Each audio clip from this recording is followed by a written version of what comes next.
I can't be a man of God in a lead church and you dress indecently into the house of the Lord. Cleanliness is next to holiness. Even though cleanliness is not about dressing, but banner at the start now tell no, you can't come and wear. You can't win souls. Tell me that if you are in church, you're a pastor, somebody hip breast entering the church, you tell the person enter and go and sit down. Now Minka say go home. No. Should I sack the person? I will cover you. And if you refuse to be, I'm coming. Oh. If you refuse to be covered, you go home. Or you go to the church. That they allow that. Let's not put our Christian morals down because we are not putting it. We are not. People are being so hard. It's not even hard, bro. Obia banana no fugu no ma. Now so be cover no si onya. Osi onko fie. You don't tell us sorry anymore. Obia sorry, I be ka ope. Bro, the same people who go to shrine, who go to church and complain about standards, when they go to shrine, they want to adhere. You see, what many people don't understand about this whole thing is that we will tell you, we will preach to you that come in as you are. When you come into the church as you are, you must not stay in the church as you are. One thing you need to understand about Christianity is that when you come into Christianity, it's a journey of transformation. So if you come into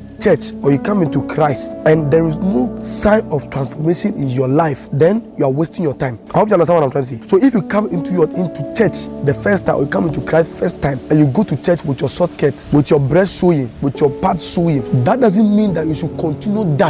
Okay, you come into the church without dressing, we expect you to change. That is why Scanty was saying that when you come into the church, he will let the ushers approach you, give you a covering to cover yourself. Why? There are people in the church who are as new as you are, that when they see that kind of thing, they are because they are not yet mature in the spirit to a level that they can be able to endure and overcome such kind of things. They need to protect them also. Are you getting it? So you cannot say that because you will be embarrassed or because you are new, they should allow you to go and sit in the church with your breast showing, with your thighs all over showing. No, you should know that there are men too that are there that are new, that are babies in Christ, but when they see such a thing, they will be moved by it. Okay, these are some of the things that people don't understand. And they get angry in some churches when they enter a church and they give them clothes to cover themselves. They get angry. That why are you giving me dress to cover myself? Don't I know what I'm wearing? Don't I know what I'm doing? No. When you come to church or you enter a church with an indecent dressing,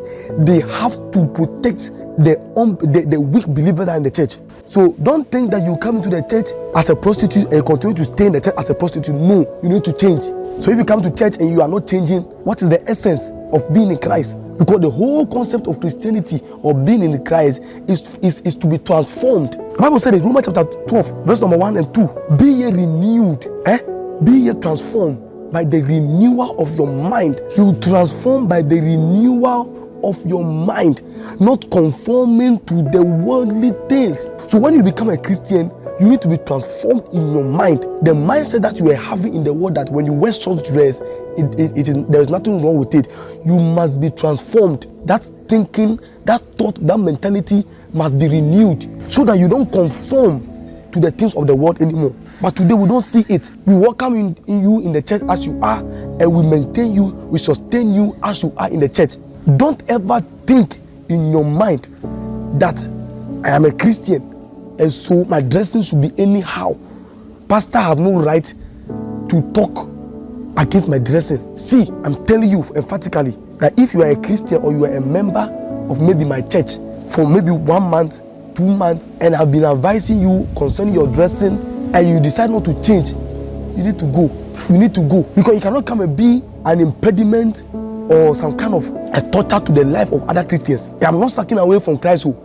Know that I'm not sucking you out of Christ, but I'm sucking you out of the church. And sucking you out of the church doesn't mean that you should go without coming back. Or no, when the time that you want to change, the time that you feel that you want to change, then you come back. Because church today is not meant to keep unholy people. The bride is not a bride that is supposed to have people with unholiness. The gathering that we gather as church is a gathering of saints. That doesn't mean that a sinner shouldn't come.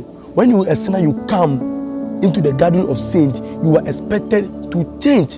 You see, we have lowered everything down, and the church is messed up.